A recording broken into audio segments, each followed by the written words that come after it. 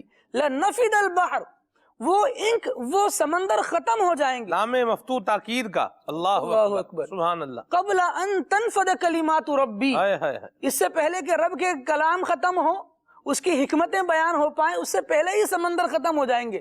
فرمایا یہ نہیں کہ صرف دنیا کے سمندر ختم ہو جائیں گے، وَلَوْ جِئْنَا بِمِثْلِهِ مَدَدًا، جتنے سمندر ہیں اگر اتنے ہی اور بھی لائے جائیں وہ بھی ختم ہو جائیں گے، رب کے کلام ختم ہونے والے نہیں ہیں. یہ رب العالمین جل وعلا کے علم اور حکمت کی شان ہے.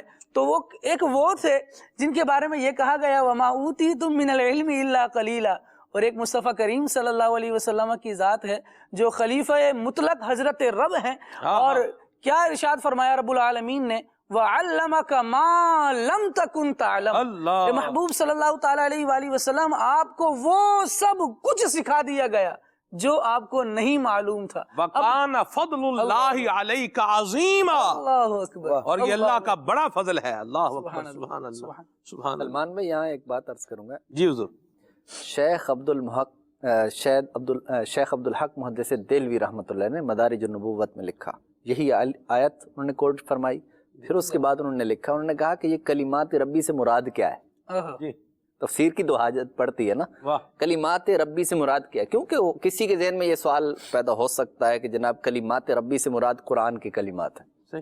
بھائی ان کو لکھنے کے لیے تو ہم ابھی بیٹھتے ہیں تو ایک انک پاٹ ہی کافی ہے، یا دو لگا لیں، 3 منٹ. تو یہ پورے سمندر کی جہاں بات ہوئی، پھر وَلَوْ جِئْنَا بِمِثْلِهِ مَدَدًا کی بات ہو رہی ہے، ایک اور بھی لے کر آ جاؤ بھائی. تو یہ پھر سمجھ میں بات نہیں آتی. انہوں نے فرمایا بات دراصل یہ ہے کہ یہاں کلمات ربی سے مراد ہے نبی کریم علیہ السلام کی صفات. اللہ تیرے تو وصف عیب تناہی سے ہیں بری، حیران ہوں میرے شاہ میں کیا کہوں، کہہ لے گی سب کچھ ان کے ثنا خاں کی خامشی، ہو رہا ہے کہہ کے میں کیا کہوں. سبحان اللہ. کہ یہاں حضور کے اوصاف کی بات ہو رہی ہے، اور حضور علیہ السلام کے اوصاف کو لکھنے کے لیے اب یہ صورتحال بنے گی، پوری آیت کی یوں صورت بنے گی کہ ایک طرف جناب یہ ساری انک بن جائے، یہ سمندر کے پانی، اور دوسری طرف دنیا کے جو درخت ہیں وہ قلم بنا دیے جائیں، واہ، اور پھر کاغذ ہوں اور سب، اس پر اب مصطفیٰ کریم علیہ الصلوۃ والسلام کی عظمت و شان لکھی جا رہی ہو، تو فرمایا یہ سارے ختم ہو جائیں گے، لیکن شان مصطفیٰ، صفات مصطفیٰ وہ کبھی ختم نہیں۔ اللہ اللہ اللہ اللہ، تو اس سے کیا پتہ چلا کہ جب مصطفیٰ کی یہ شان ہے، ہاں ہاں ہاں ہاں، خود خالق کی شان کیسے؟ اللہ، جب وہ ہستی نبی کریم علیہ الصلوۃ والسلام جب وہ پنگوڑے میں ہوں، خود نور، اور وہ چاند کو کھلونا بنا دیں، تو جب یہ قدرت مصطفیٰ کی ہے، اب دیکھ خدا کی ہے، خدا کی شان، خدا کی قدرت کا عالم کیا ہوگا۔ اللہ اللہ، واہ واہ، سبحان اللہ سبحان اللہ سبحان اللہ۔ ہمارا خالق اپنے وجود میں کسی کا محتاج نہیں ہے، جو اپنے وجود میں ہی کسی اور کا محتاج ہے وہ الہ اور معبود کیسے ہو سکتا ہے؟ یہ محتاج ہونا یہ ایک عیب ہے۔ اس اعتبار سے اگر تھوڑا اس کو یوں ایک طریقے سے ہم دیکھیں، چلیں عیب نہ بھی بولیں، چلیں ایک ضرورت بول لیں، کچھ بھی بول لیں، محتاج ہونا یہ عام مطلب مخلوق محتاج ہوتی ہے، لیکن جو الہ ہوتا ہے یہ محتاج نہیں ہوتا۔ ٹھیک ہے جی، مدنی چینل کے ناظرین آپ کو ایک بدری گلدستہ دکھاتے ہیں قبلہ مفتی قاسم صاحب دامت قدم القدسیہ کا، اور پھر جو ہے وہ آگے بڑھتے ہیں۔ صلو علی الحبیب صلی اللہ تعالی علی محمد صلی اللہ تعالی علیہ وسلم۔ صلی اللہ تعالی۔ وَهُوَ الَّذِي يَقْبَلُ التَّوْبَةَ عَنْ عِبَادِهِ وَيَعْفُو عَنِ السَّيِّئَاتِ، اور وہی ہے جو اپنے بندوں سے توبہ قبول فرماتا ہے اور بہت سی برائیوں کو، سیاہ کاریوں کو مٹا دیتا ہے۔ عفو کا مطلب مٹا دینا، اللہ تعالیٰ معاف فرما دیتا ہے، ان برائیوں کو مٹا دیتا ہے۔ اور عفو وہ جو ہے یہ اللہ تعالیٰ کی بڑی خوبصورت صفت ہے کہ احادیث طیبہ کے اندر شب قدر میں جس دعا مانگنے کا تذکرہ ہے اس میں بھی اسی صفت کا ذکر ہے۔ چنانچہ حضرت عائشہ صدیقہ رضی اللہ تعالی عنہا نے نبی پاک صلی اللہ تعالی علیہ وآلہ وسلم سے سوال کیا، یا رسول اللہ اگر میں شب قدر پاؤں، اگر مجھے مل جائے تو میں اللہ تعالیٰ سے کون سی دعا مانگوں؟ نبی پاک صلی اللہ تعالی علیہ وآلہ وسلم نے جو دعا سکھائی وہ تھی اللہم انکا عفو تحب العفو فاعف عنی، اے اللہ بے شک تو معاف کرنے والا ہے، معاف کرنے کو پسند بھی فرماتا ہے، تو مجھے بھی معاف کر دے۔ یہاں پر عفو درگزر، عفو الہی کا بڑا خوبصورت بیان کہ اللہ تعالیٰ معاف کرنے والا ہے، معاف کرنے کو پسند فرماتا ہے، اور بندہ یہ عرض کرتا کہ اللہ مجھے بھی معاف کر دے، اور وہ ہے الغفار۔ الغفار بہت زیادہ بخشنے والا، اور اسی کا بالکل مفہوم تو نہیں ہے لیکن اس کے ساتھ ہی وہ صفت بھی استعمال ہوتی ہے، اور وہ ہے الستار، چھپانے والا، عیبوں کو چھپا دینے والا۔ اللہ تعالیٰ غفار بھی ہے، بہت زیادہ بخشش فرمانے والا بھی ہے، اور وہ ستار بھی ہے کہ عیبوں کو چھپانے والا بھی ہے۔ مغفرت کا جو لغوی معنی ہے وہ ہوتا ہے مٹا دینا۔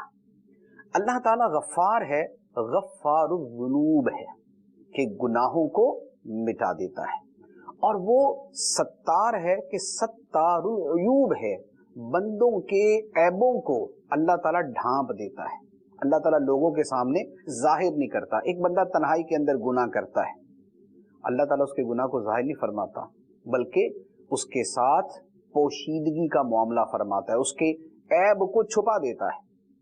اسی لیے ہمارے اندر نہ جانے کتنے عیب ہوتے ہیں، ہمارے دلوں کے اندر نہ جانے کیا کیا خرابیاں ہوتی ہیں، ہماری تنہائی کے اندر نہ جانے کیا کیا گناہ ہوتے ہیں، ہمیں پتہ ہے، اللہ تعالیٰ جانتا ہے، لیکن اللہ تعالیٰ ان برائیوں کو مخلوق کے سامنے ظاہر نہیں فرماتا۔ قرآن پاک کے اندر اللہ تعالیٰ ارشاد فرماتا ہے وَإِنِّي لَغَفَّارٌ لِمَن تَابَ، اور بے شک میں ضرور بخشنے والا ہوں اسے جو توبہ کرے، میں ضرور بخشنے والا ہوں اسے جو توبہ کرے۔ توبہ کرنے والوں کے لیے جو اللہ تعالیٰ کی صفت مغفرت ہے وہ بہت واضح اور نمایاں ہے۔ ویسے تو اللہ تعالیٰ کی شان کریمی ہے، شان غفاری ہے، شان ستاری ہے کہ وہ چاہے تو گناہ گاروں کو بھی معاف فرما دے اور محض اپنے فضل اور اپنے کرم سے معاف کر دے۔ قرآن پاک کے اندر